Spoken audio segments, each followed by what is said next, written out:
Começando mais um 4 quartos. Somos 4 quartos, cada um no seu quarto. Tudo bem, pessoal? Olá, Olá. olá. Todo mundo falou junto, mas tudo bem. Vamos lá. Eu vou começar hoje, Fred, eu quero ouvir de você falar do Centrão. Olhando de fora, quem é leigo, pode achar que Centrão é ali aquele ponto equidistante entre direita e esquerda. Estamos errados? Sim, completamente errados, para felicidade de alguns, para infelicidade de outros. Hoje eu vou falar um pouco por que as posições centrais são tão vantajosas na política, no Congresso especificamente, e por que o nosso centrão parece mais à direita, talvez, do que a gente imaginaria a priori. Tá bom, vamos entender isso aí. Diogo, que é craque quando o assunto é direitos humanos. Agora, Diogo, quando a justiça não funciona, o que a gente faz? Dá pra ter justiça quando a justiça não funciona? Dá para ter justiça quando a justiça não funciona, e a gente vai falar sobre isso, mecanismos internacionais que as pessoas podem acessar quando elas têm algum problema dentro da justiça do próprio país. Eu também gosto um pouco desse assunto de direitos humanos, então eu vou falar de um assunto que tem a ver, que é genocídio. E eu vou falar do que eu acho, na minha opinião pelo menos, é o perigo da gente banalizar a palavra genocídio. Eu vou fazer um levantamento histórico, dar alguns exemplos aqui, porque eu acho que a gente está banalizando essa palavra. E agora a Aninha mandou, antes de começar, cada um manda o seu resumo. Aí a Ana mandou o resumo. Eu vou falar disso. Eu não entendi. Então aí, Ana, o que você vai falar hoje? Olha, tá? Meu assunto é meio filosófico, meio introspectivo, meio viaja comigo, mas fique comigo, tá? Eu vou falar da necessidade da hermenêutica e da topoanálise na construção de diálogos pós-pandemia. Eita! É isso. Eu vou tomar um chazinho. Pena que esse chazinho aqui é só erva cidreira, senão eu viajava mais um pouquinho com a Ana. Então, antes de começar o nosso debate, vamos rodar a nossa vinheta, sempre lembrando, personalizada. Vamos lá.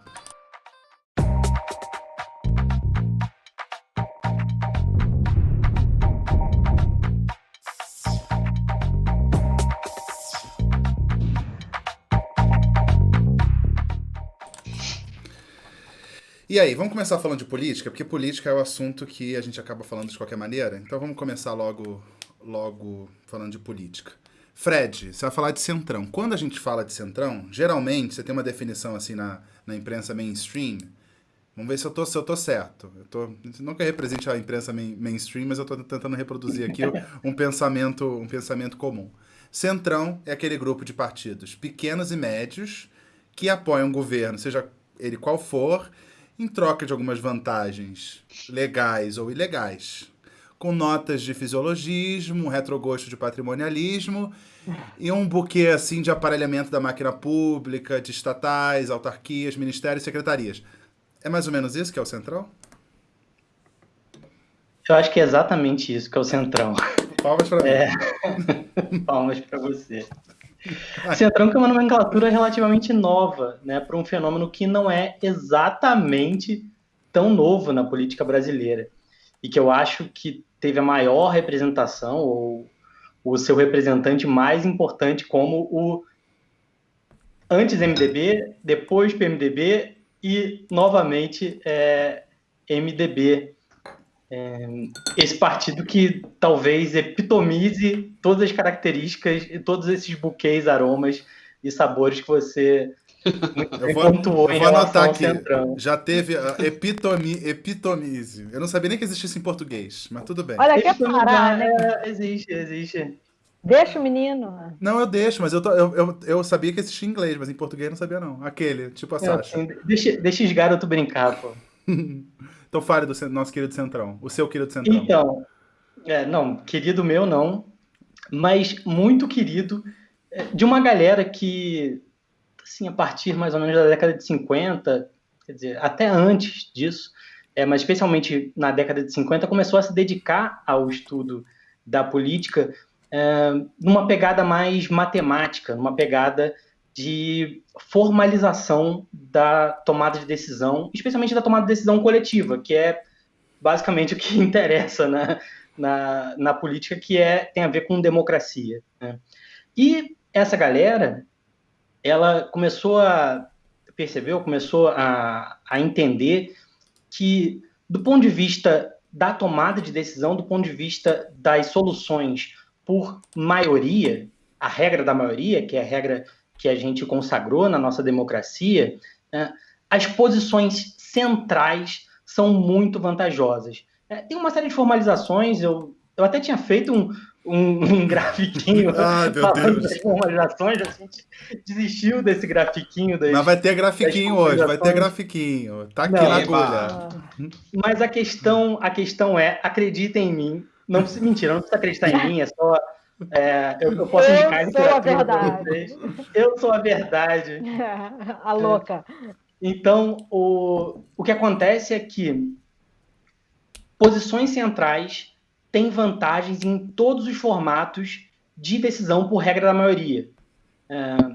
Se eu for para uma solução, por exemplo, em que eu tenho 3 atores e eles têm que decidir sobre qualquer coisa, não dá para fazer voto, porque, enfim, cada um vai votar na sua própria decisão. Mas as posições centrais, elas vão ter sempre menos rechaço por parte das outras posições. O que significa que elas nunca vão ser as piores opções para ninguém. E, por conta disso, elas vão ter sempre uma vantagem estratégica no posicionamento político. Então, essa que ficou consagrada como teorema do eleitor mediano, ou teorema de pico único de Black, depois super teorema consagrado, da decisão única da Amartya Sen. Super consagrado. Super. Se não consagrado enquanto compreensão do público geral, pelo menos o que o público geral sabe, e não só o público geral, mas qualquer político de esquina sabe, sempre o centro te garante governabilidade, ou seja, sempre o centro te garante a possibilidade de levar a cabo determinadas decisões. Tá. Agora, mensagem da Mariana aqui. A Mariana já está pedindo gráfico. Que a Mariana já tá vendo a gente. Gráfico. Ela já está pedindo gráfico. Eu vou trazer o gráfico para vocês. Vou trazer o primeiro gráfico para vocês. Eu não entendi o gráfico, então eu botei assim, porque eu que rodo aqui os gráficos. Eu botei assim, gráfico pontinhos e gráfico montinhos. Então, é gráfico pontinho ou montinho primeiro?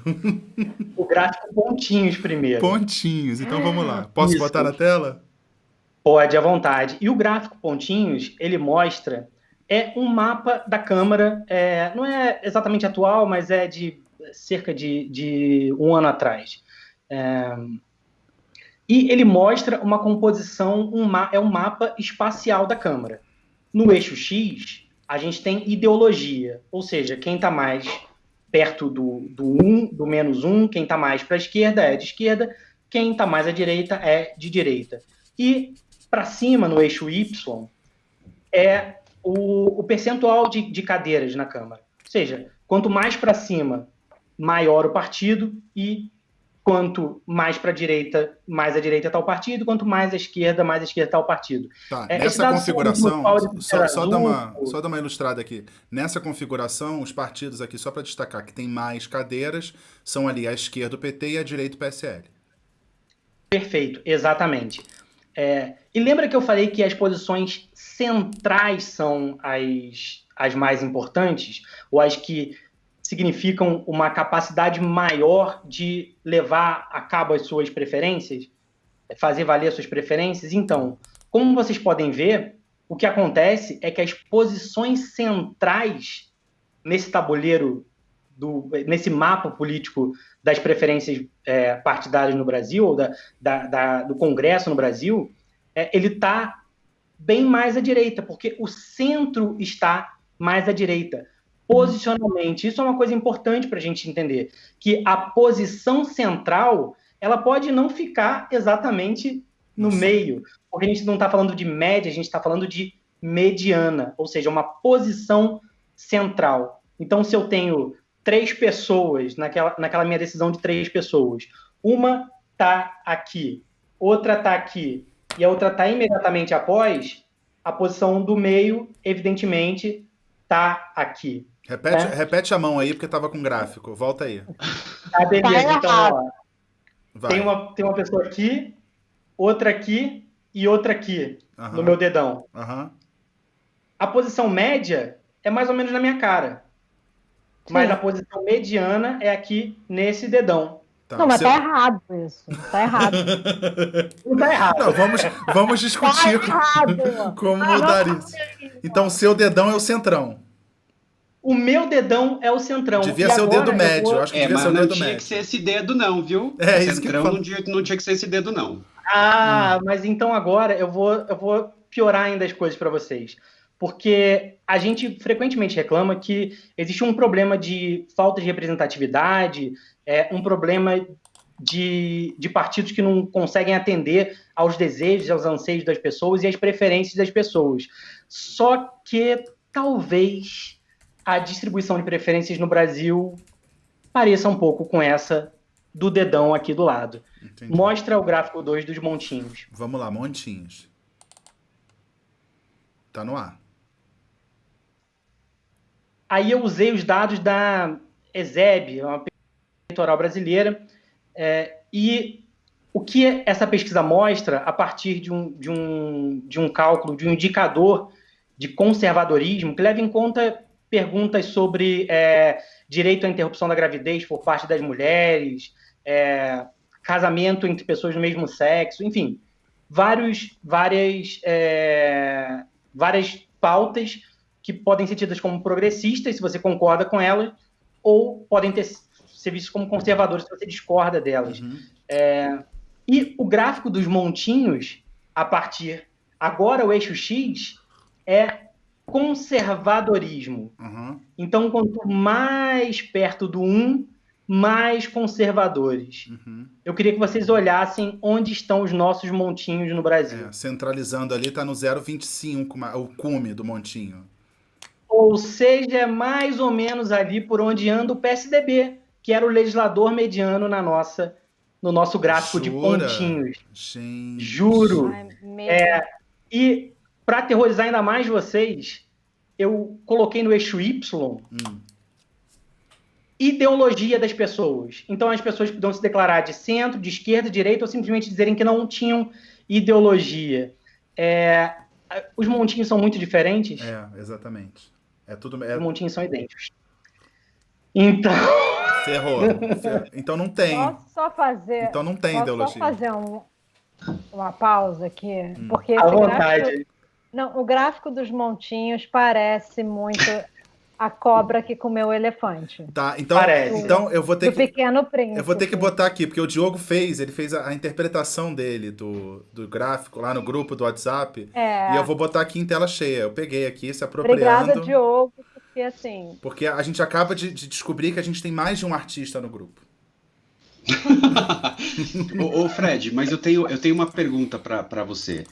Algum momento, pelo menos na história recente do país, sei lá, a partir da Constituição de 88, o Centrão esteve mais à esquerda, assim, de maneira efetiva ou não?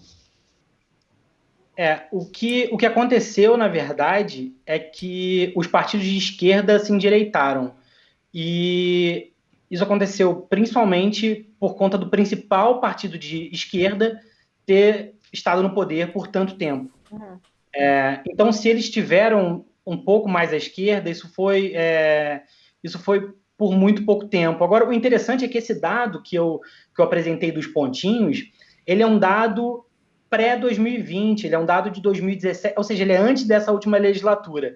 É muito possível, eu diria que é bem provável que isso esteja ainda mais para a direita. Entendi. Agora, entendeu? Ou seja, que o que a gente está olhando seja uma coisa pré, que é o que você buscava, quando esses partidos do Centrão estavam um pouquinho, só um pouquinho para a direita do centro, e agora eles talvez estejam bastante mais à direita do centro, chegando lá na direita mesmo, onde a gente nem sabe se habita o PSL, porque aí o PSL talvez tenha extrapolado essa métrica aí proposta pelo Timothy Power e pelo César Zucco de ideologia.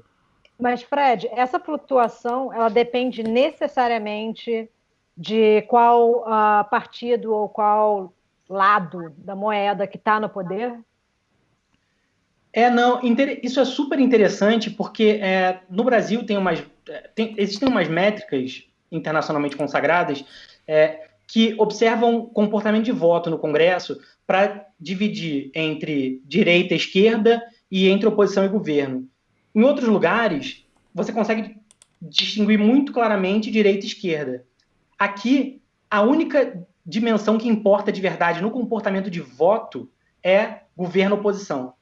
Entendi. Mas a diferença é que no comportamento de voto, mas quando você olha para outras pesquisas que perguntam as opções, as opiniões dos legisladores, elas conseguem fazer essa boa distinção entre o que seja mais à direita e mais à esquerda. Mas se você olhar só para o voto, o que importa é ser governo ou ser oposição, com raras exceções, obviamente. Tá vindo à minha cabeça... Por exemplo, fala aí. Por exemplo, o PSOL, ele sempre teve a esquerda do PT como oposição. Ele nasceu por isso, diferente, né? Exatamente, ele nasceu basicamente por conta de uma questão de votação, né? E quando você estava falando do Centrão, me veio à cabeça a imagem do atual líder do governo no Congresso, que é o Ricardo Barros, que, aliás, essa semana teve lá...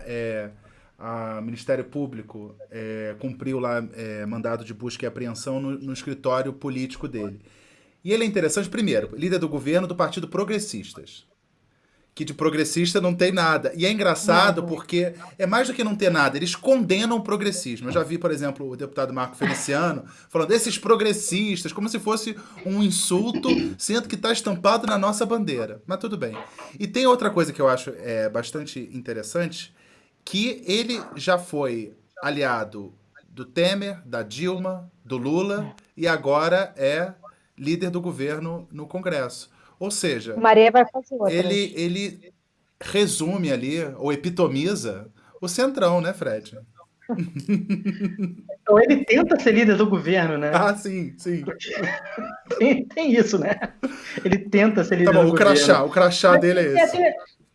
Mas tem essas figuras, né? Tem essas figuras que transitam por absolutamente todos os governos.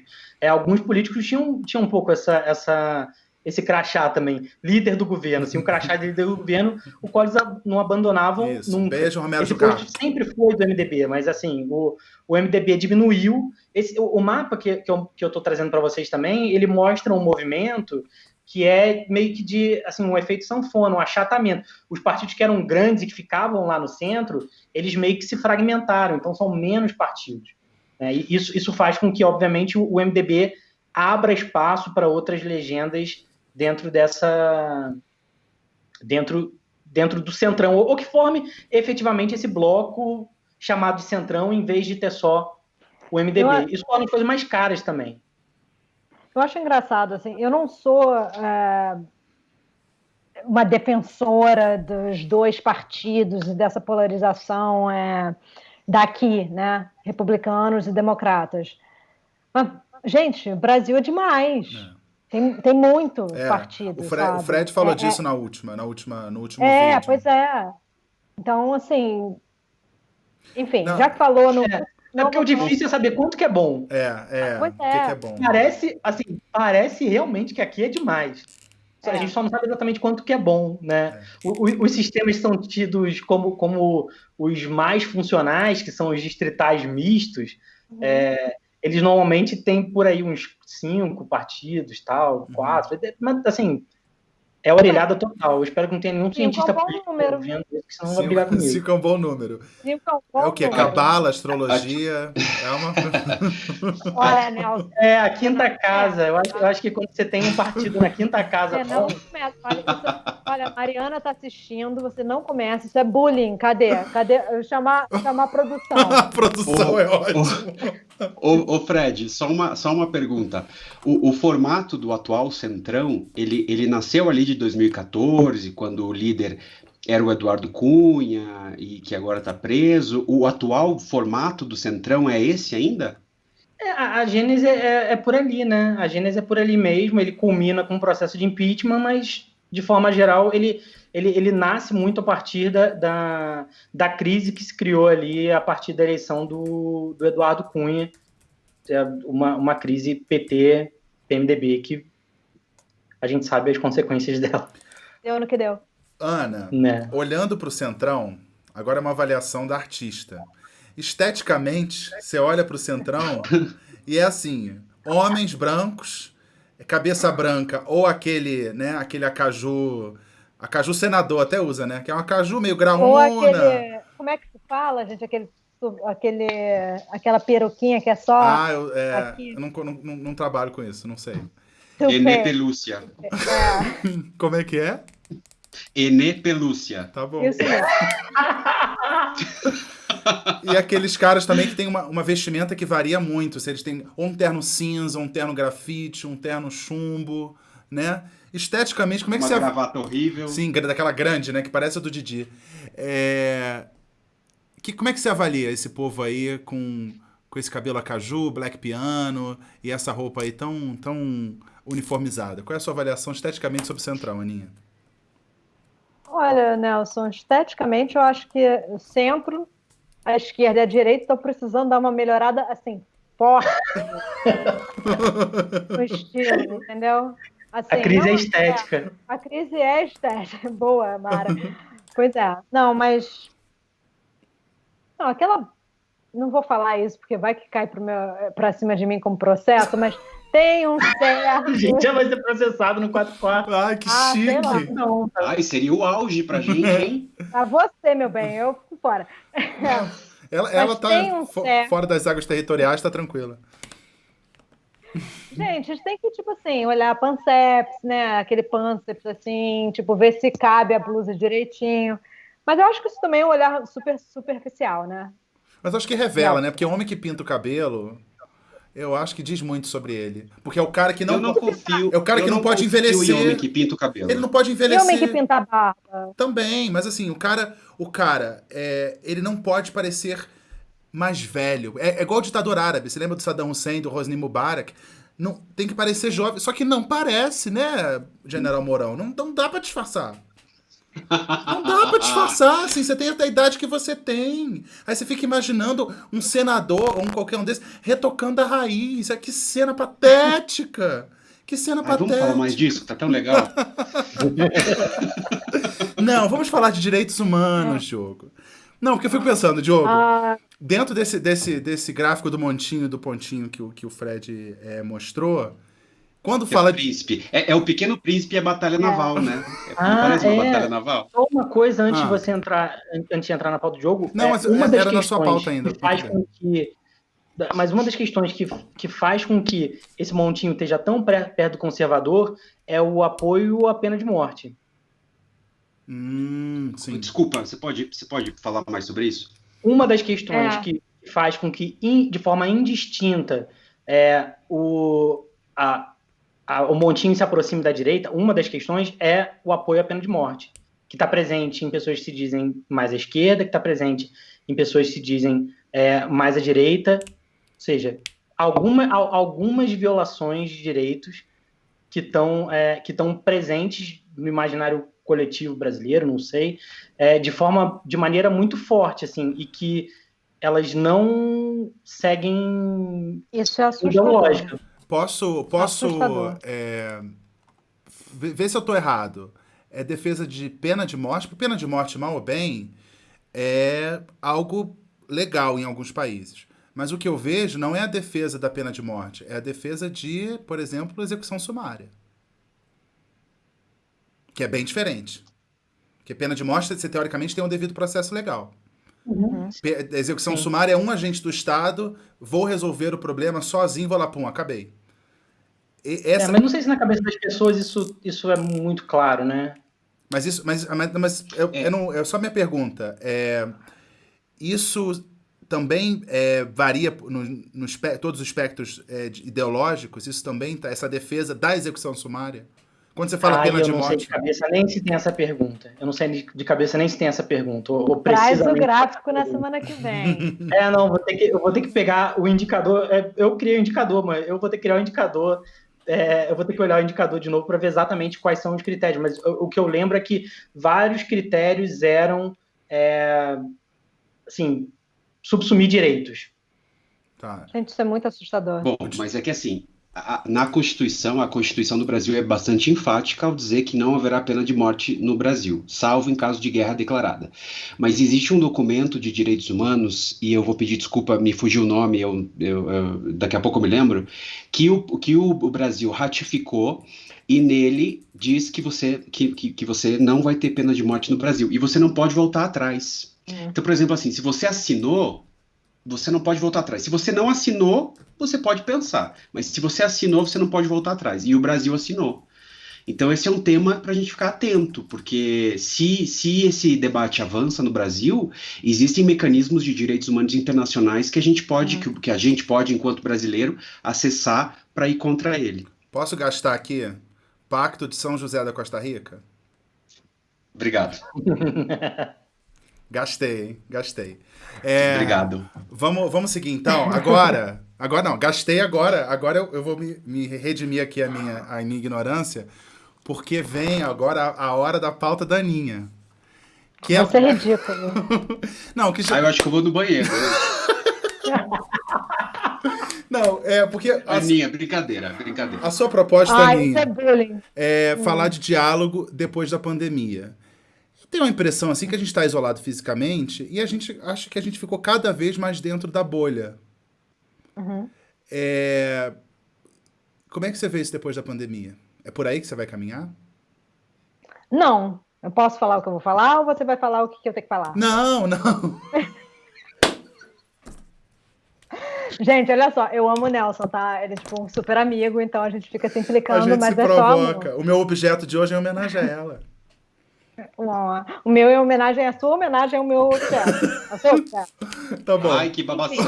Fala aí.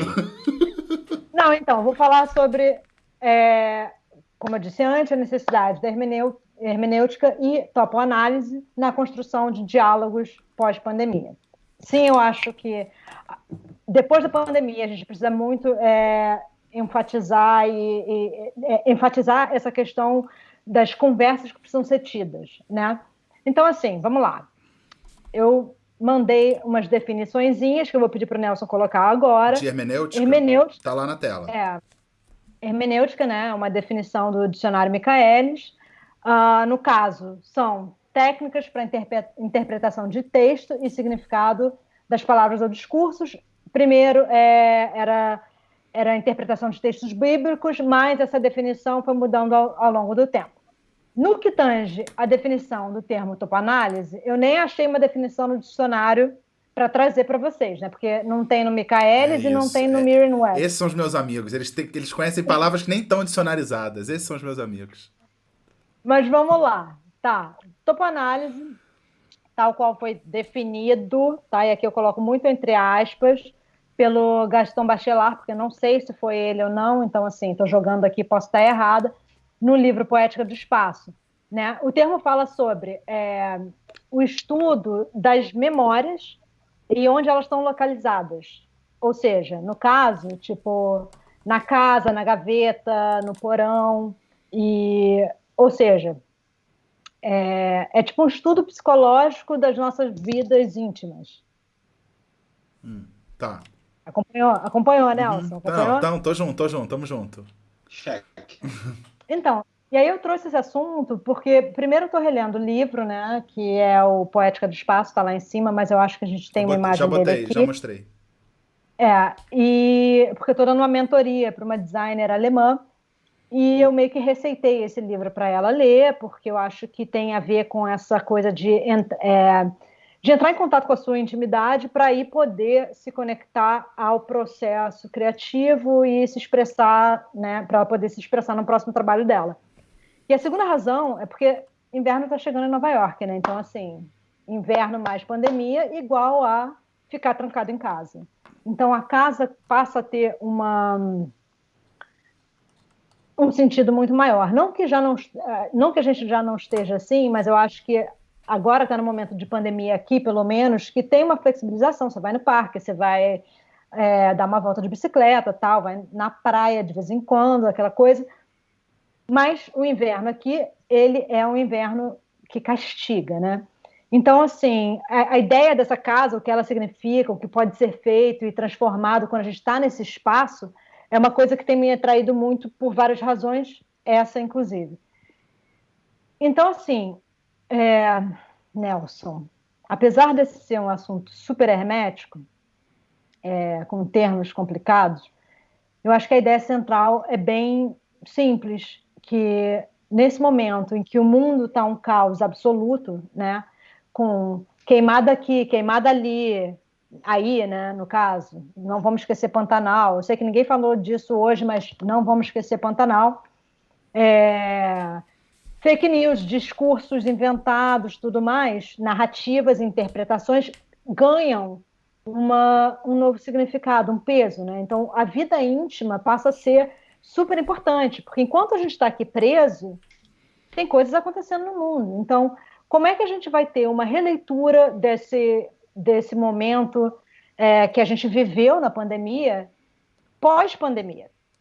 Como é que a gente vai engajar com o fulano que estava lá protestando enquanto eu estava em casa, sei lá, assistindo série e postando videozinho sobre a comida que eu fiz ontem? Rola um pessimismo, então, aí.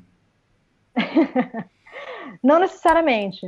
Não, não, pergunta ingênua mesmo, porque eu tô nessa. Não, então, eu não estou tão pessimista assim, mas eu acho que esse é um momento de um possível diálogo, por conta dessa introspecção e desse olhar para dentro, e por isso que eu acho tão importante a gente brincar de topoanálise, sim, sabe?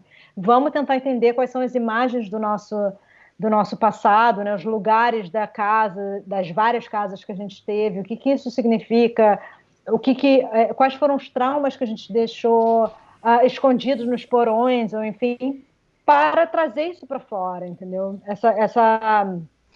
A gente conseguir entender quais eram as nossas paixões quando a gente era criança, os brinquedos, os medos, os prazeres, enfim, será que essa topoanálise do que a gente era não é algo essencial nesse momento tão louco que a gente está vivendo? Eu vou pelo pessimismo, porque eu costumo dizer, eu já até falei isso, eu sou pessimista no curto prazo, mas a longo prazo eu acho que assim, em décadas a gente acaba andando para frente, meio que devagar, mas anda para frente. Mas eu fico pensando que a gente está ainda debatendo premissa. Você citou, por exemplo, a questão do Pantanal. Antes de pensar em como vamos solucionar a questão do Pantanal, você tem que convencer que isso é um problema. Então tem uma questão de premissa. Como é que você vai... Não, a Amazônia não... Vídeo da semana passada, o Ricardo Salles, o antiministro. A Amazônia não está pegando fogo. E aí, por exemplo, eu lembrei disso porque o pai de um amigo meu que vive nesse planeta aí, me mandou... Ele tenta me convencer que não houve ditadura no Brasil, essas coisas. E ele mandou esse vídeo. Assim, a Amazônia não está queimando. Aí eu falei, olha, primeiro o vídeo é feito pelos agricultores do Pará, falando que os agricultores do Pará são as pessoas que preservam. Desconfie. O estudo no qual ele se baseia é um estudo refutado pelos pares. É um cara que foi refutado pelos pares. E terceiro, tem o mico-leão na Amazônia. Então, assim, não confie nisso. Aí o que ele faz? Ele falou assim, mas o Brasil tem uma das matrizes energéticas mais limpas do mundo. Aí eu falei assim, tá. Aí eu falei assim, What about it? Aí eu falei assim, eu matei minha mãe e fui à igreja. Eu sou uma pessoa boa, eu fui à igreja. Mas eu fui à igreja. Então, como é que você quebra essa barreira da premissa? Isso, pra mim, é uma coisa que está me angustiando. A gente não passa da premissa. Não, eu sei. Eu acho que é justamente isso. A gente não passa da premissa. Cara, eu acho que aí você me pegou. Não tem nem resposta pra isso. Não, é sério, não tem. Primeira vez que eu tô tipo assim, não, você tem razão. É outro planeta, é outra língua, é outro léxico, é outro ethos, é outra... Bem, mas aí é por isso que eu fico aqui insistindo no otimismo, que eu acho que assim, quanto mais a gente conseguir dissecar essas notícias ou esses discursos de extrema direita ou enfim, lá, na sua minúcia e apresentando, sabe? Talvez as pessoas vejam, não sei. Fred, por exemplo, vou dar... Ana, desculpa, continua. Bom, vai. A topoanálise, ela abarca também outras abordagens sobre o espaço, né? Por exemplo, Sim. ela não se restringe só, por exemplo, à vida íntima, mas ela abrange Sim. também a vida social Sim, e todas as sim. relações de espaço com o personagem. Você acha que isso acaba sendo uma problemática porque cada um tem uma realidade e vê a realidade de acordo com o seu passado? Ou isso é uma forma de talvez agregar? Eu tenho esse tipo de dúvida. Eu acho ótimo que todo mundo tenha a sua própria perspectiva, né? A sua própria visão. Para mim, isso é o ideal. Eu quero mais que tenham várias pessoas diferentes tendo conversas e se respeitando e conseguindo enxergar no outro, no diferente, né? Aquele que não se parece comigo, algo ok. Tudo bem, eu não preciso concordar com você. Por exemplo, aqui, eu não concordo com o Nelson em vários assuntos, e tudo bem, a gente está aqui fazendo um programa, entendeu? Mas a gente tem muitas premissas. Não. Você concorda com o Pacto de São José da Costa Rica. O Diogo também.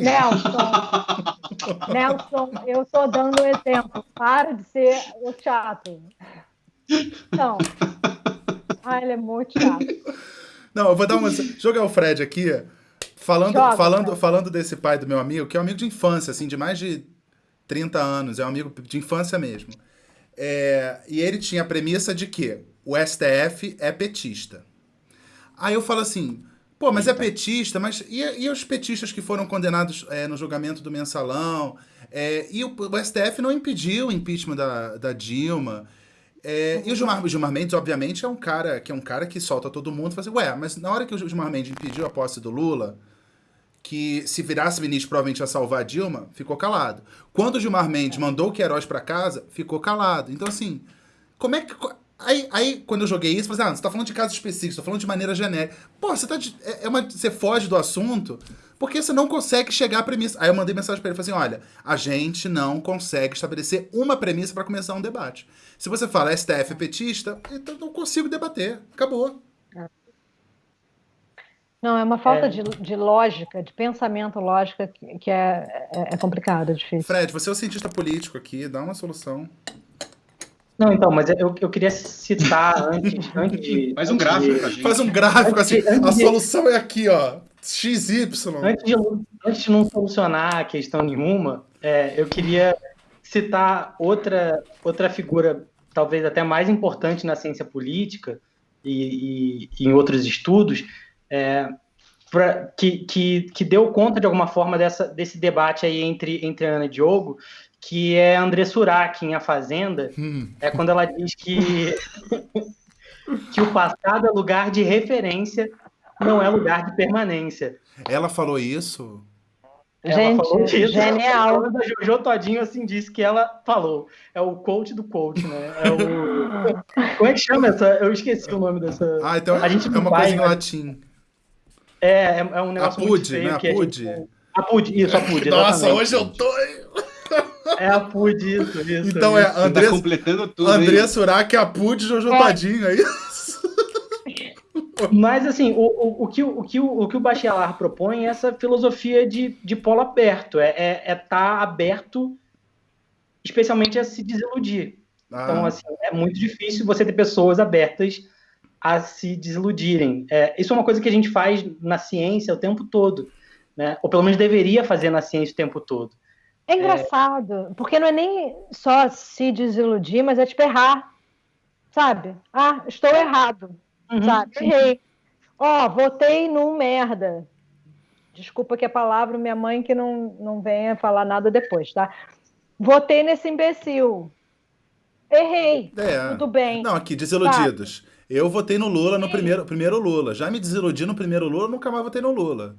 Lava Jato, desilusão. Então, tranquilo. Eu não tenho compromisso com ninguém. Não tenho compromisso. Mas esse exercício que o Bachelard propõe é um exercício muito difícil mesmo. O exercício de ver que tá errado, o exercício de se desiludir. E que na filosofia dele ele faz o tempo todo. Aí tem uma entrevista bacana que...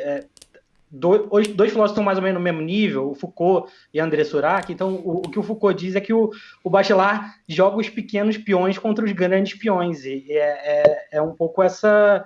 Sim, essa lógica cotidiana de acessar memórias que levam a afetos tem a ver com... Tá aberto, tem a ver com querer receber.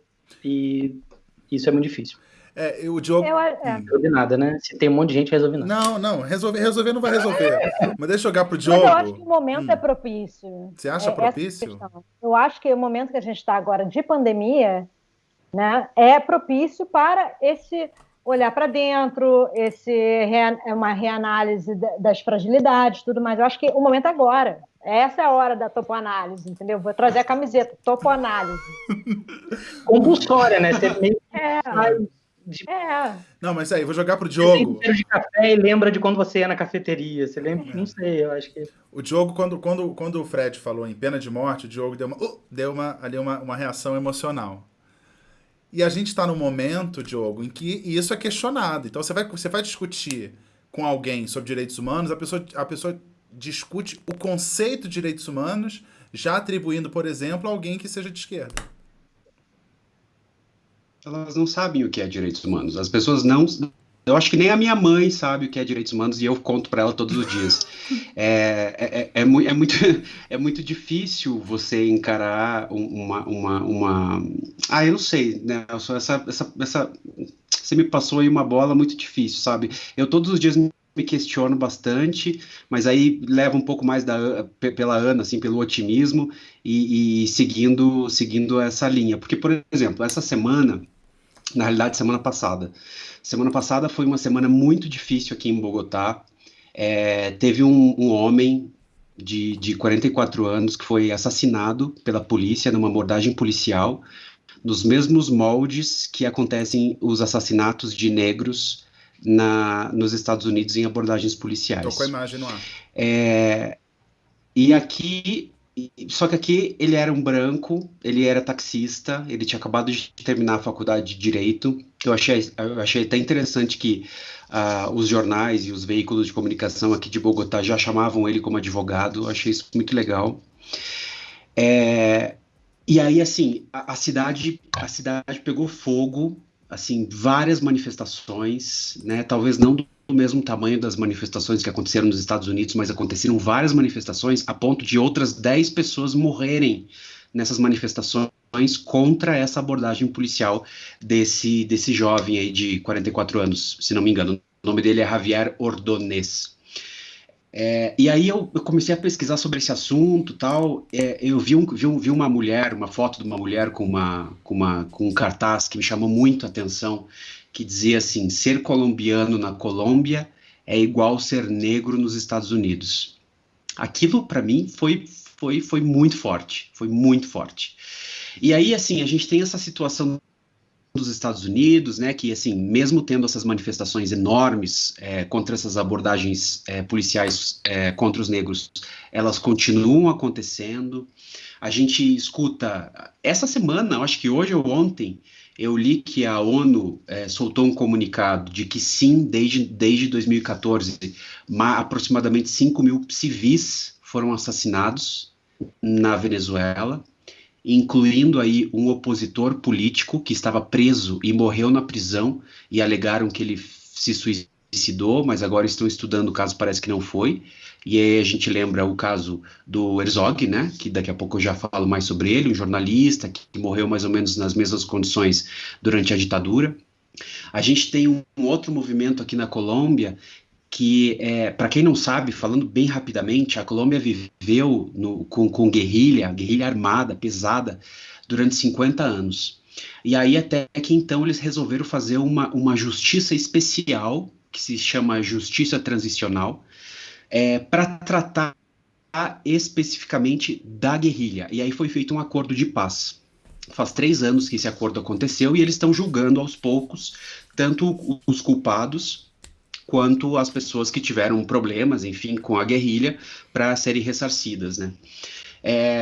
E aí, assim, problema aqui, problema ali, problema no Brasil, problema não sei aonde. Aí me chocou muito também uma notícia no México, que mulheres invadiram a Comissão Nacional de Direitos Humanos do país, né, do México, pois elas estão cansadas de não terem, assim, uma resposta judicial que elas esperam, né? Esse foi um movimento exclusivo de mulheres, eu achei muito interessante isso.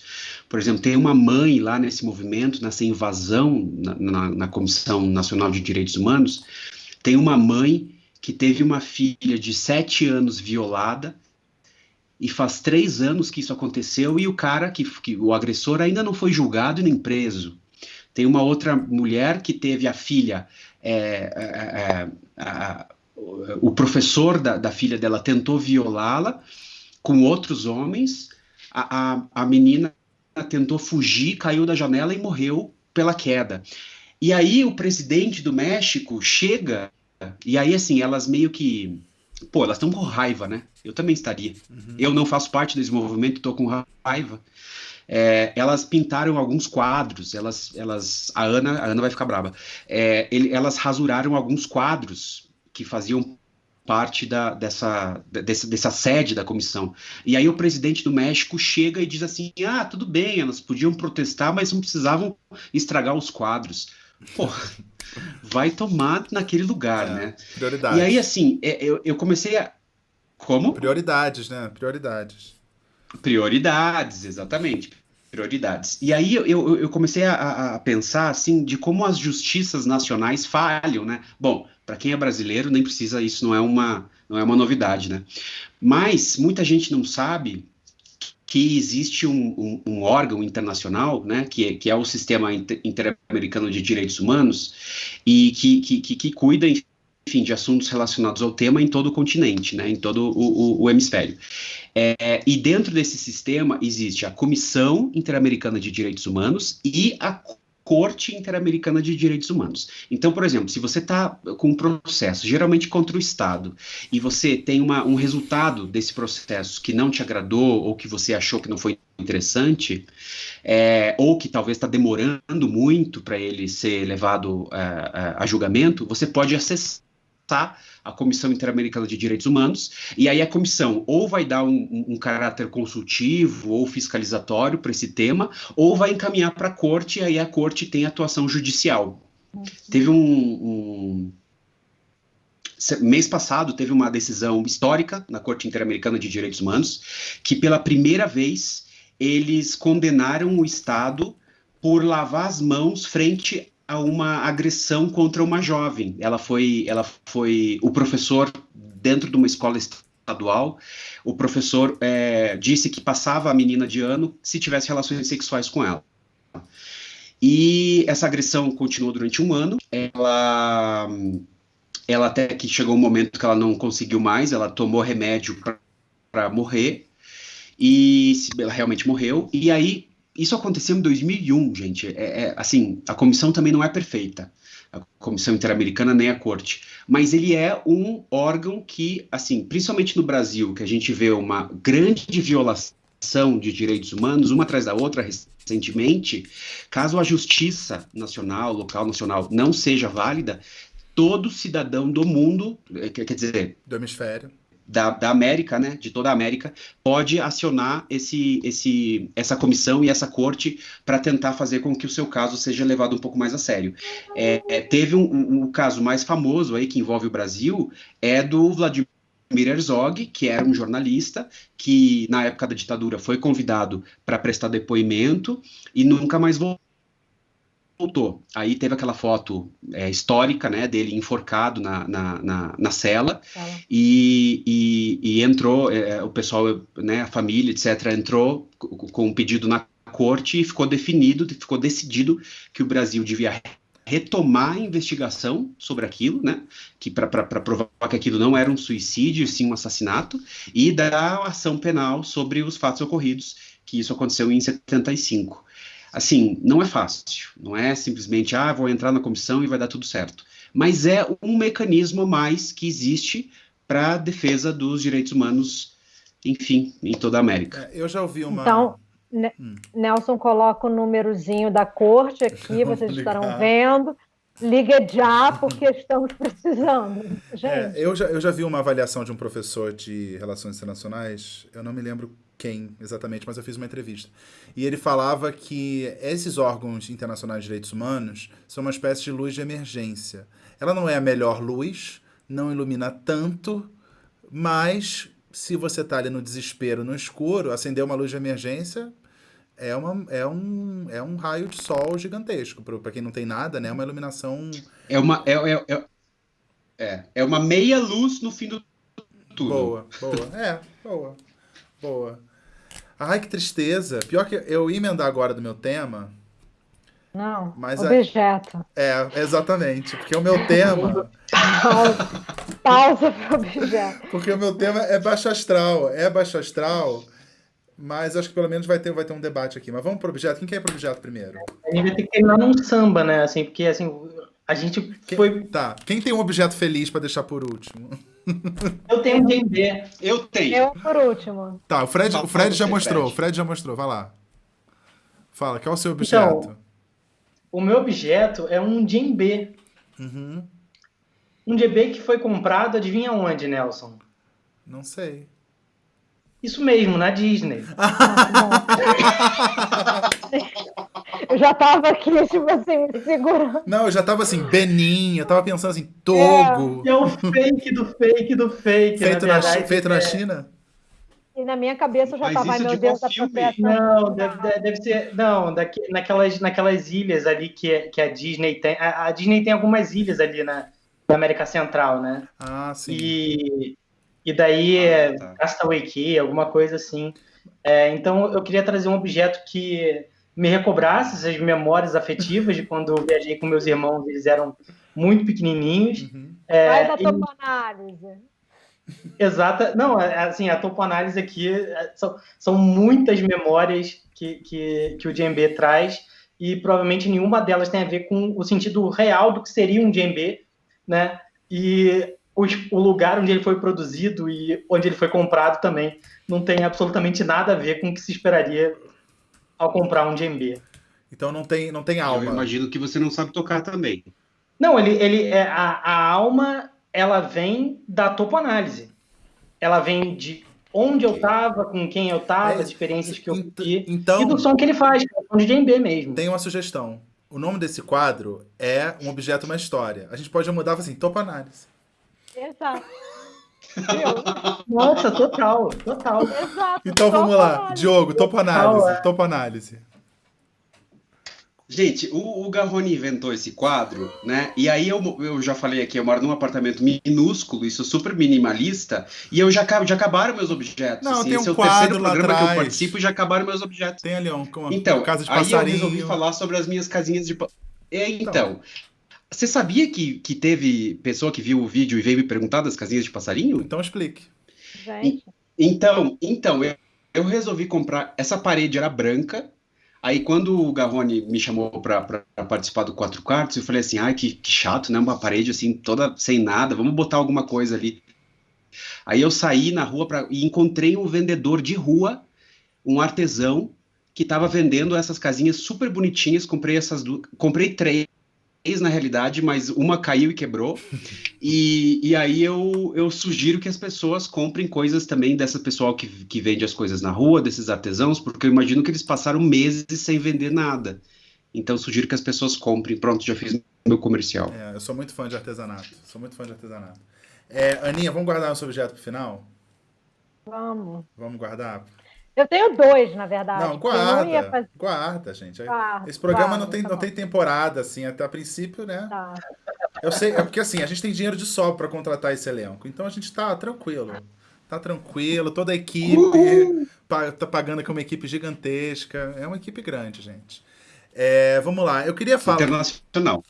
Internacional isso a gente não pode dizer aqui, ó. Metade da equipe hoje tá fora do Brasil. Eu queria falar que eu acho que tá havendo uma banalização do conceito de genocídio. E genocídio é difícil de caracterizar, né? Claro que tem o genocídio, o mais claro de todos, o Holocausto na Segunda Guerra, até a Convenção de Genocídio é uma espécie de resposta, a Convenção de 48 é uma espécie de resposta, né, ao que aconteceu na Segunda Guerra. Mas eu acho que está tendo uma banalização, porque é uma palavra muito forte. E lá na Convenção de Genocídio tem uma coisa que é muito importante, porque o genocídio tem lá 5 itens, 5 tipos, mas basicamente a morte, ou esterilização, ou concentração de pessoas por conta de sua religião, identidade étnica, nacionalidade e tal. Mas tem um fator importante que é a intenção. Para ser genocídio, tem que ter intenção. E aí eu queria contar alguns exemplos aqui de genocídios claros. O da Segunda Guerra, acho que não precisa nem falar de explicar a intenção, porque você tinha ali solução final, era uma coisa completamente clara, né? E uma indústria de propaganda muito clara. Mas ainda nesse período ainda não existia terminações específicas sobre genocídio, Isso, né? a Convenção é de 48. A Convenção é de 48. Existia a palavra, mas não a Convenção. Não, inclusive não era não foi o advogado judeu que criou. Não, que criou. O termo de genocídio é anterior. O termo de genocídio é anterior. Eu posso até ver a etimologia, eu gosto de etimologia. Eu posso ver aqui. Não, etimologia, genocídio. Não, mas quem juntou e falou assim, olha, tem... Então, eu acho que é esse cara judeu. Não, mas o termo é anterior. O termo é anterior.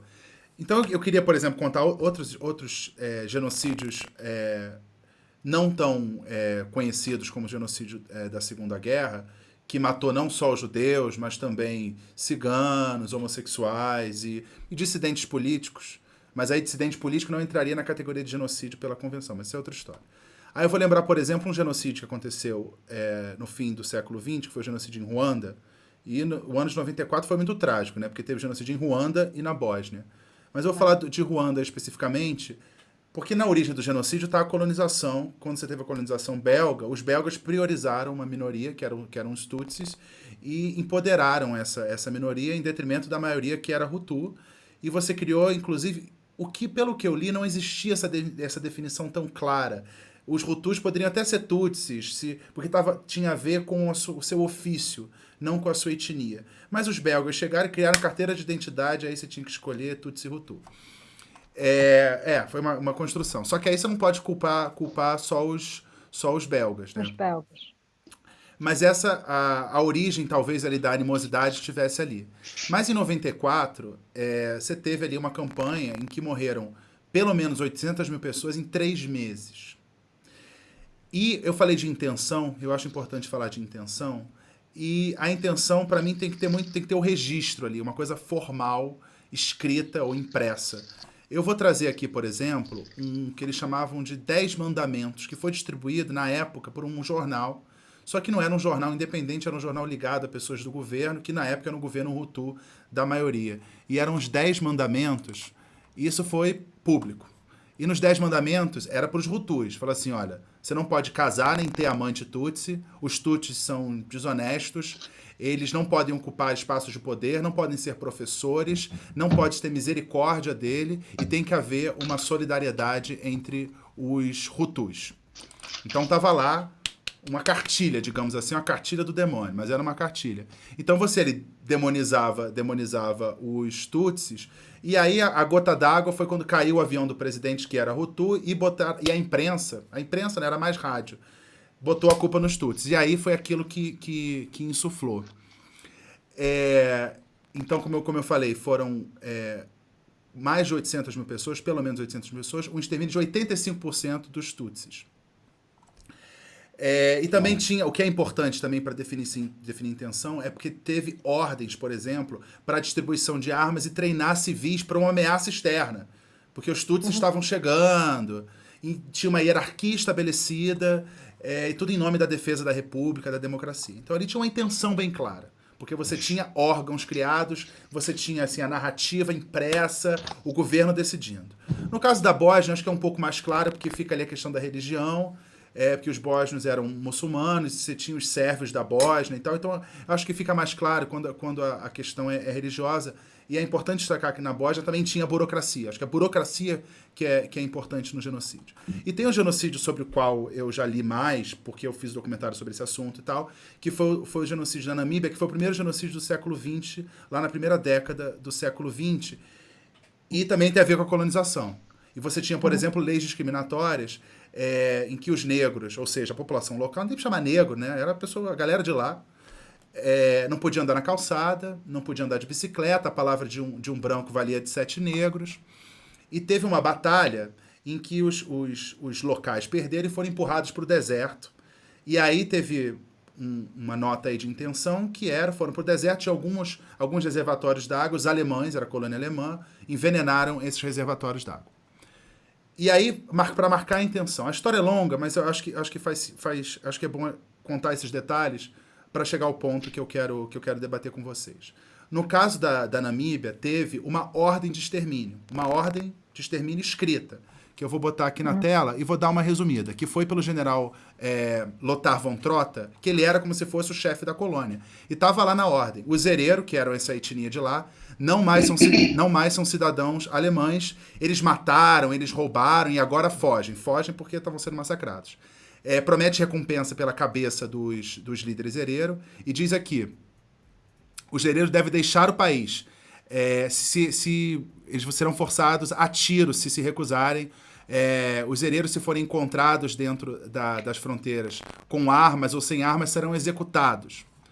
Na real, não houve extermínio total e houve prisão dessa galera que foi levada para campos de concentração. Campos de concentração não é uma inovação alemã, já existia, mas há historiadores que disseram que concluíram que a Namíbia teve os primeiros campos de extermínio. Que campo de extermínio é um campo de concentração onde não tem qualquer previsão de saída. Bem, por que eu estou falando tudo isso? Eu acho que a conclusão que a gente está nesse discurso, que a gente tem discurso de desumanização, como houve em genocídios, a gente percebe isso, mas não está configurada essa burocracia da morte e não tem essa programação. Pode ser por incompetência? Pode até ser por incompetência, mas na minha opinião, você não tem essa intenção. Como, por exemplo, você teve em 2015, que revelaram os dados lá da ditadura brasileira, que o Geisel sabia das execuções sumárias. Tem lá o documento da CIA. Ele sabia. Aí ele falou assim, eu vou pensar no fim de semana. Aí quando ele voltou, não, continua. Então tinha uma intenção. Agora para o debate. Porque eu queria fazer esse preâmbulo inteiro, porque eu acho que o assunto é polêmico, e eu tenho que deixar muito claro que eu sou assim, direitos humanos, aqui é a galera dos direitos humanos e tal. Mas quando a gente fala de genocídio da população negra e genocídio da população indígena, para mim, falta essa intenção clara. Quando você fala de racismo estrutural, por exemplo, é uma herança da escravidão, que é uma coisa que isso é bossa nova, isso é muito natural. Mas não tem a intenção. Então, para mim, falar em genocídio da população negra, eu acho equivocado. Porque é uma coisa assim, não há intenção formal. E para isso, para alguém ser condenado nas cortes, que o Diogo falou, tem que estar caracterizada a intenção. Denunciaram, teve aquela denúncia do Bolsonaro lá ao Tribunal Penal Internacional, que é uma denúncia política. Que foi negada. É uma coisa política. Ele está exterminando a população indígena. Por quê? Porque está morrendo indígena de Covid. Uma coisa que a gente sabe que a política do governo atual para a Covid é democrática. É para todo mundo. É claro que a população pobre e negra é mais desprivilegiada, mas ela não tem intenção de matar negros e indígenas. Esse é o meu ponto, eu queria a opinião de vocês. Tô maluco? Virei raça? Fred, Ana, posso começar? Por favor. Então tá. Então, assim, na minha opinião, a existência do genocídio, ele está completamente ligado à Segunda Guerra Mundial. Por quê? Pela primeira vez, homens brancos foram vítimas de genocídio. Antes disso, árabes na Argélia já tinham sido vítimas de genocídio, culis na Índia já tinham sido vítimas de genocídio, negros na África já tinham sido vítimas de genocídio, mas até então não se falava sobre o caso. Tem o genocídio armênio, que é o segundo genocídio do século XX. Armênio, teoricamente, é branco, mas eu acho que não tem essa importância estratégica mundial, mas aí é só uma... Mas eles não europeia, talvez, né? Mas eles não dentro... eu tenho uma amiga daqui que é da Armênia, e aí a gente, inclusive, teve essa discussão sobre raça, que ela falou, não, eu super entendo o que seria ser, né, uma pessoa negra, viver essa coisa do negro, porque eu sou da Armênia. Aí todo mundo olhou para ela e falou, não, querida, não, sabe? Não tá na pele, né? Você pode ser italiana, ninguém não vai... Exato. Mas enfim, vai, Diogo. Toca o barco. É porque ele que entende, entendeu? Eu reservei essa pauta quando o Diogo tá aqui, porque eu tenho essa ideia na cabeça e eu queria ouvir argumentos contra, porque eu não sou essa pessoa, entendeu? Essa ideia que eu defendo me incomoda um pouco. Bom, assim... Não, mas eu entendo a tua ideia. E assim, genocídio no papel, ele significa extermínio deliberado de pessoas motivado por diferenças étnicas, nacionais, raciais, religiosas e, por vezes, sociopolíticas. E aí a gente tem uma outra definição que se chama crime contra a humanidade, que significa ataque generalizado ou sistemático contra qualquer população civil. Eu estou fazendo um curso destinado só a jornalistas que a Corte Interamericana de Direitos Humanos está oferecendo. E ontem a gente teve aula e eu perguntei para uma advogada da Corte Interamericana se o governo Bolsonaro poderia ser qualificado como genocida pelo fato de não trabalhar bem as informações com relação à Covid-19 de uma forma que mais pobres e idosos morram. De forma que, se mais idosos morrem, o governo vai gastar menos com aposentadoria. Se mais pobres morrem, o governo vai gastar menos com projetos de assistência social. Ela me disse que não, que que crimes econômicos entram dentro de crime contra a humanidade. E aí, essas questões raciais que você disse, Garrone, de que não seria um genocídio contra, por exemplo, a raça negra, dentro do papel, dentro da justiça oficial, das declarações de direitos humanos, realmente não é um genocídio. Seria um crime contra a humanidade, porque é um ataque ou generalizado ou sistemático a uma população civil.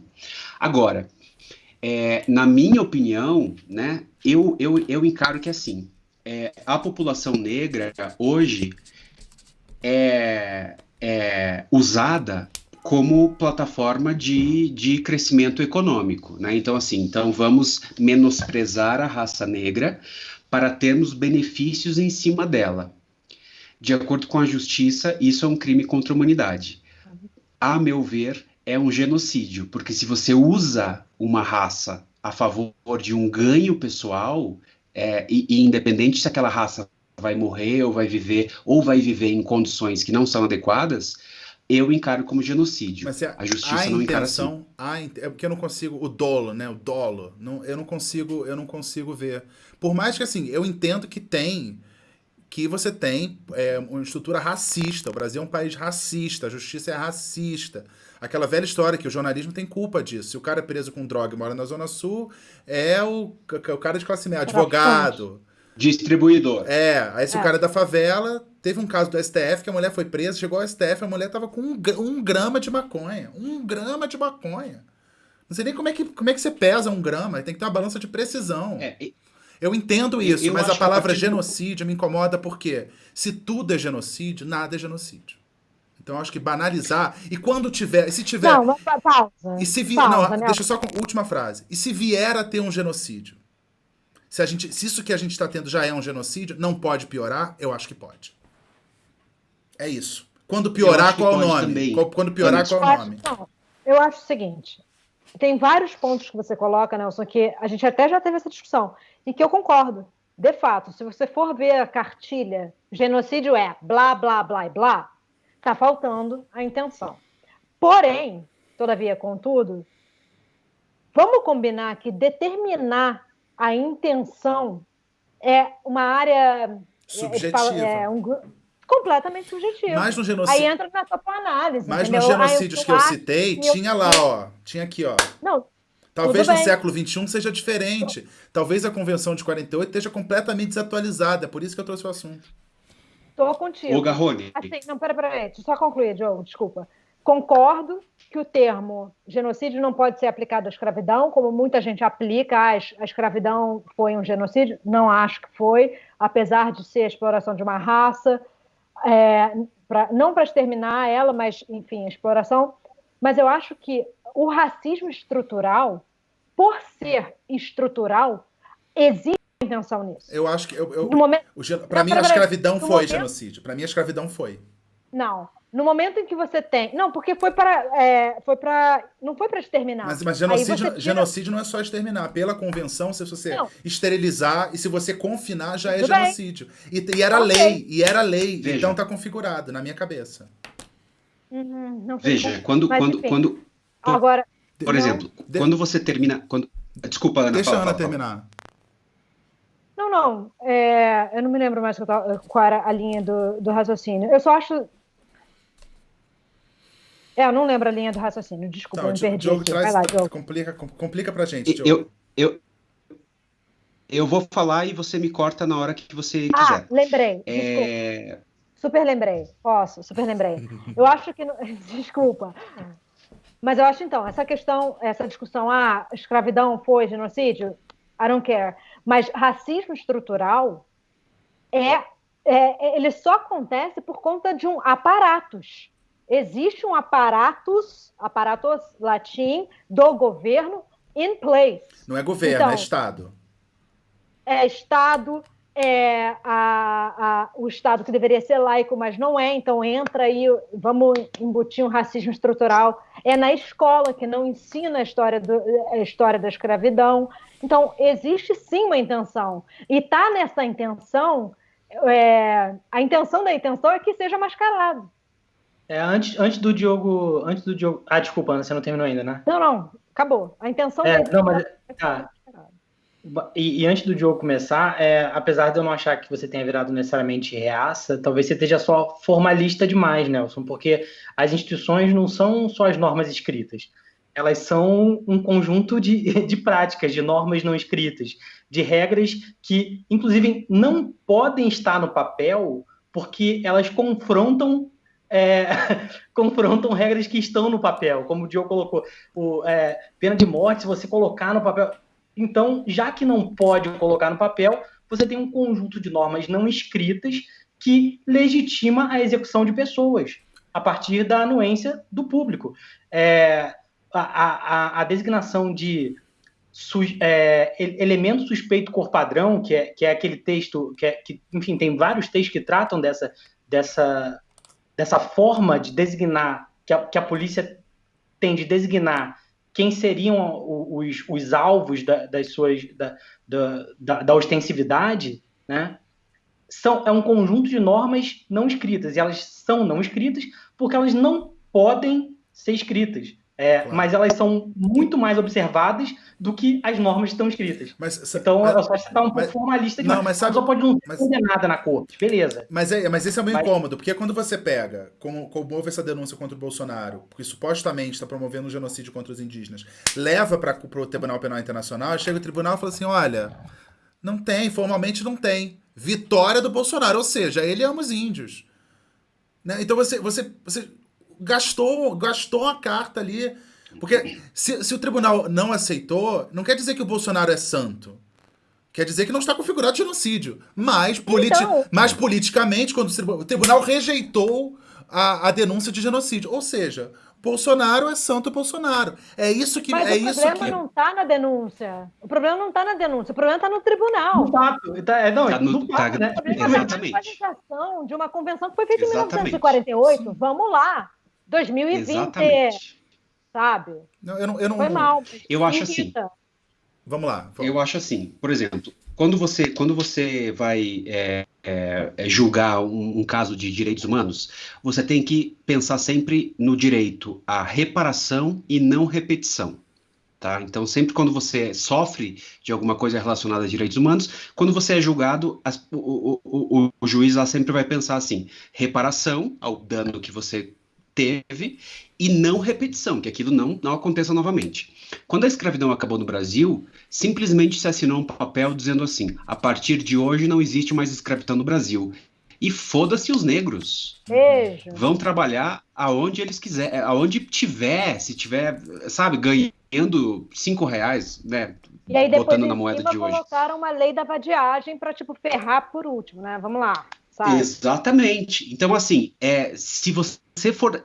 Eu entendo você, Garrone, quando você diz que banalizar o termo é péssimo. Existem historiadores que que existem historiadores não, mas existem casos de que quando um termo acaba ficando muito banalizado, ele não é mais utilizado por historiadores. A gente corre o risco disso acontecer com genocídio. Mas eu acho que a terminologia de genocídio deveria ser um pouco mais ampliada e não tão fechada, de acordo com que se possa, por exemplo, se você está querendo utilizar as terras dos indígenas para mineração, e você vai fazer com que aquele grupo indígena se perca ou acaba morrendo por questões de doenças que os brancos vão levar para eles, eu acho que isso é considerado genocídio. No papel, não é, mas deveria ser revisto. Por exemplo, porque eu não estou defendendo essa ideia, só para ficar claro que eu não estou defendendo essa ideia. E, por exemplo, quando você teve tribunais de exceção, e que tribunal de exceção tem uma carga pejorativa, mas eu acho que às vezes não tem. Por exemplo, o Tribunal de Nuremberg é um tribunal de guerra de exceção. O Tribunal de Serra Leoa, que foi para julgar os crimes de violação de direitos humanos, exceção.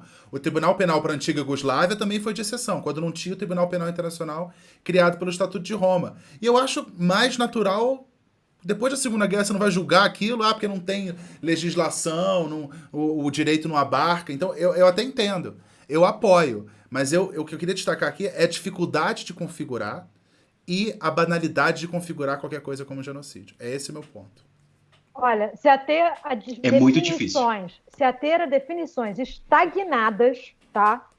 Do que é, o que não é, do que constitui ou não constitui genocídio ou violação de direitos humanos, é agir como as pessoas da sala de jantar. Ou os inocentes do Leblon. Mas é que influencia na justiça, Ana.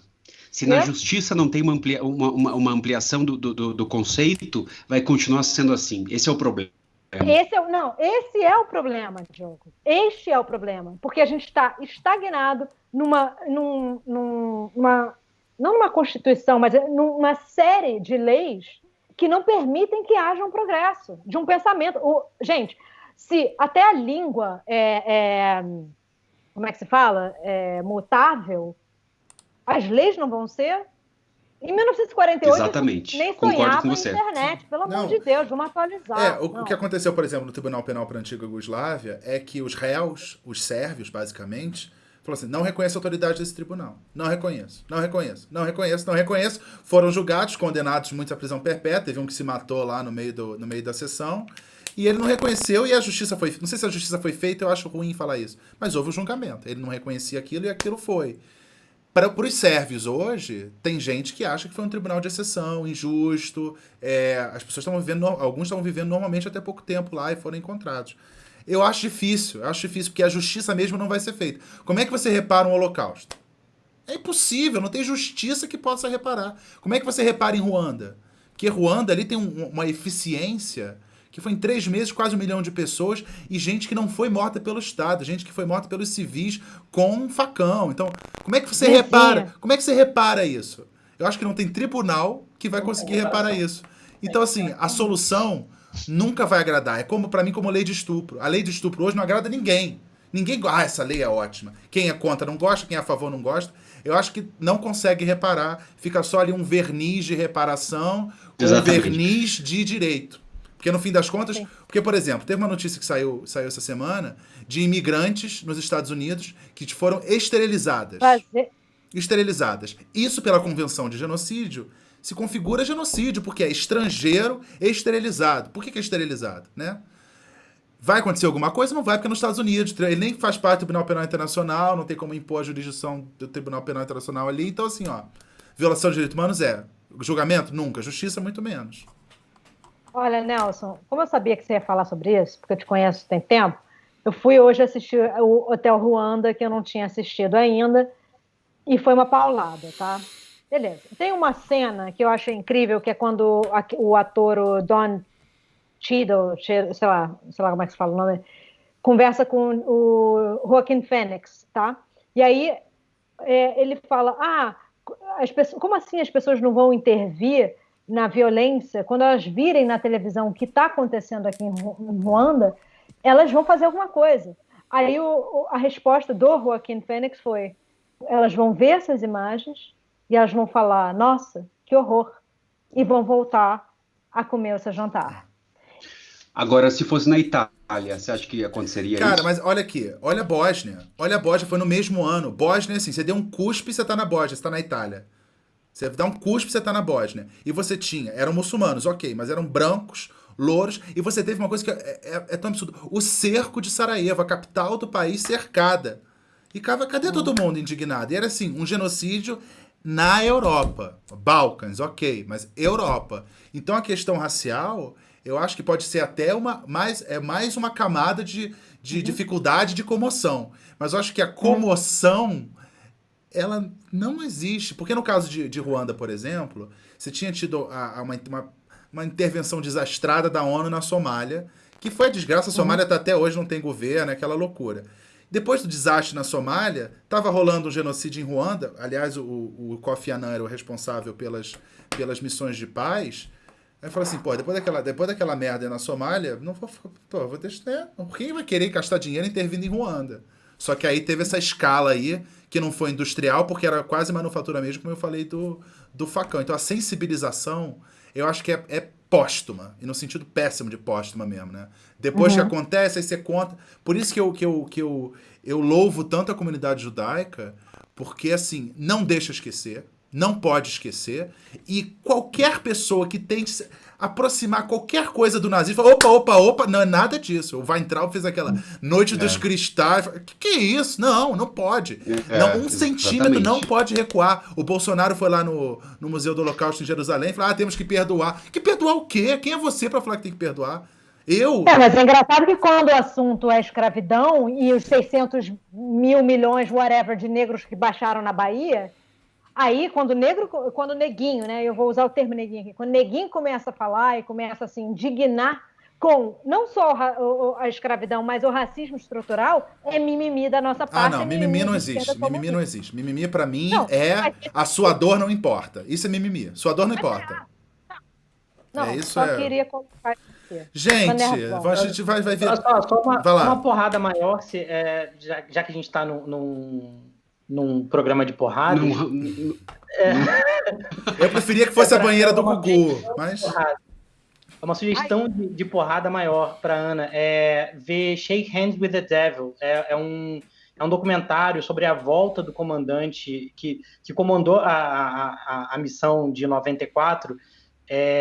10 anos depois, a Ruanda, ele escreveu um livro sobre isso também, e assim, eu acho a porrada mais forte do que a porrada do Hotel Ruanda, principalmente porque é um documentário.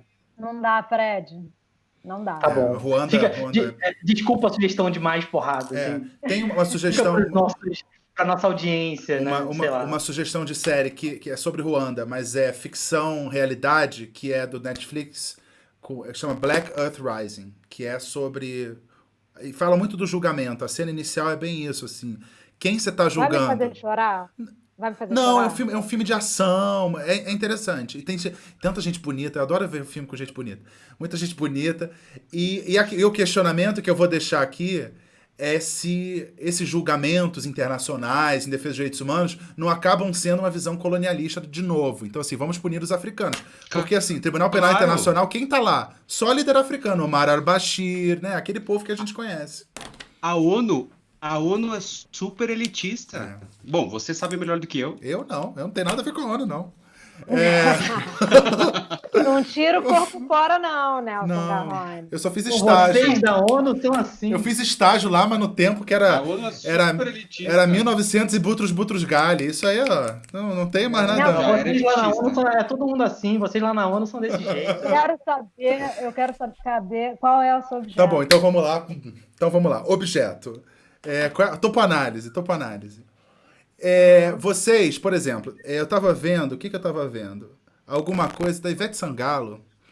E a Ivete Sangalo fez um show em Nova York, no Madison Square Garden. E eu conheço gente que montou uma viagem para Nova York para poder ver a Ivete Sangalo. É a desculpa, aí você monta, vou lá, vou fazer compra, vou dar uma passadinha ali e tal, mas a desculpa da viagem é a Ivete Sangalo. Eu não viajo por causa da Ivete Sangalo, apesar de gostar da Ivete Sangalo, acho ela ótima, mas eu não viajaria para ir pro show da Ivete Sangalo. Mas teve uma viagem que eu fiz por conta disso e a Ana vai gostar. Que foi uma viagem meio maluca, uma passagem barata. Eu queria ir pra Eslovênia e a passagem barata era via Etiópia. Então eu fui pra Eslovênia via Etiópia e tal. E tinha uma parada, não tinha voo de Addis Abeba para Ljubljana, mas tinha que parar em Milão. Por que que eu decidi parar em Milão? É que white people's problems total, né? Por que eu decidi parar em Milão? Porque estava tendo uma exposição. Então, eu conformei a minha viagem, porque não tinha nada, não precisava ir para Milão. Por quê? Porque tinha uma exposição de um cara que eu gosto, de um cara que eu gosto muito. E aí, quando eu saí... Mas gosta mesmo ou é mentira? Não, eu gosto muito. Eu gosto muito. Não é tipo zoando Romero Brito, não é. Não, que eu gosto muito. E, como você não pode levar nada da exposição e trazer um pôster da obra dele é muito brega, eu peguei um objeto ali no gift shop que me lembra muito da exposição, que é uma exposição ótima, tal, que é esse aqui. Ah, você já me mostrou isso. Que é... Já total me então mostrou. que tem a ver com a sua Nova York aí, Aninha? Porque ele... Você acabou de destruir o meu objeto, vou ter que voltar para o antigo Você quer explicar? agora. Você quer explicar? Não, vai lá. Não. Quero ver se você aprendeu. Não, nunca aprendi. Eu já Michel Basquiat, que eu gosto, assim, que tinha um trailer com Andy Warhol, também delícia. Trelelê é ótimo, ele tinha os dreads maravilhosos. Isso, e eu gosto muito... não artista. Eu gosto muito... exatamente. E tem um documentário na Netflix sobre Basquiat que é muito bom, que ele seduziu as elites e a elite inventou, tem um pouco de invenção da elite que se seduziu por aquela figura tão diferente. E aí deram espaço pra ele pra produzir. Produz aí loucamente. É o cara que é meio haitiano e tal. Ele ganhou estúdio, né? Ele ganhou um estúdio. Qual foi o trelelê que teve com o Warhol? Tinha... Ah, meu filho. Ela tinha uns trelelê. Tinha ali, mas ali é... eu não sabia. O trelelê... Não sabia. Menina, nem te conto. Isso fica pra... Eu vi na pra Sônia quando Abrão. terminar. Eu vi na Sônia Abrão, ela tava falando ali do trelelê dos dois. Inclusive, beijo, Basquiat. Beijo. Por onde anda, né, o Basquiat? Beijo. Andy Warhol também tá Beijo, sumido. Sônia Abrão. Querido, oi, querido. Vamos lá. Você destruiu meu objeto. Por quê? Né? Porque eu trouxe um... Gente, contextualizando. Eu trouxe um objeto, aí o Nelson falou que ele tinha uma homenagem. Eu me lembrei do primeiro episódio, quando ele fez aquela sacanagem. Anti-homenagem. E aí eu falei, bem, eu preciso ficar na defensiva, né? Eu preciso estar pronta para qualquer coisa. Então, tipo assim, o meu objeto... É um machete de Ruanda. Exatamente, que é para dar na tua cabeça. Eu pensei que era um vibrador. Nossa. Não, deixa eu encher tela aqui. Tá, o que é isso? Explica aí. Não tem explicação nenhuma, nem pertence a mim. Acabei de pegar aqui no armário. É do Bernardo. Bernardo é meu irmão, meu super amigo que mora comigo aqui em Nova York. E quando você falou que você ia fazer uma homenagem, eu falei, eu preciso então de um negócio pra dar na cabeça do... Uma machadinha de Ruanda. Mas eu deixo o meu objeto para a próxima vez, porque ele tem uma história longa e a gente já gastou muito tempo por aqui. Tá bom, então terminamos para cima. Adorei. Terminamos para cima, né? Sim. Alguma mensagem final que vocês queiram passar? Porque foi pesado hoje, né? Não seja pessoa da sala de jantar. Não, eu também acho. Não sejam. E talvez eu esteja sendo, como o Fred falou, muito legalista. Qual foi o termo que você usou, Fred? Formalista, né? Formalista. É porque eu fico pensando quando você puxa essa arma e você vai lá e não consegue levar pra frente. Porque cai num vício ali.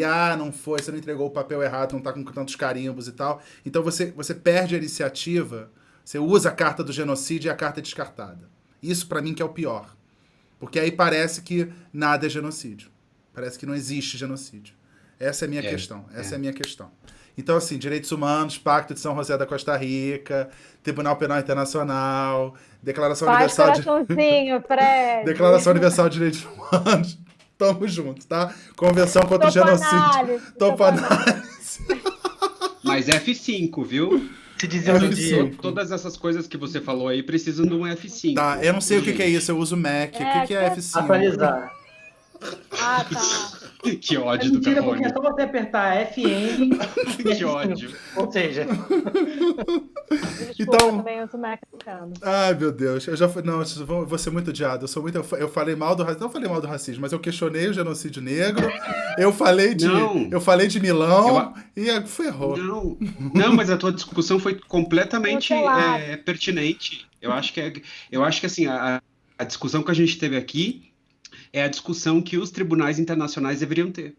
Nossa, agora eu fiquei importante. Vinheta. Não, tem que se despedir, vinheta. tem que dar um tchauzinho aqui. desculpa. Então vai lá, Aninha, tchauzinho, aplausos de Gente, surdo. obrigada. Fred. Ó, horrível isso, problemático em aplausos de surdo. Não faça isso. Por quê? As pessoas não gostam. Diogo. Não gostam.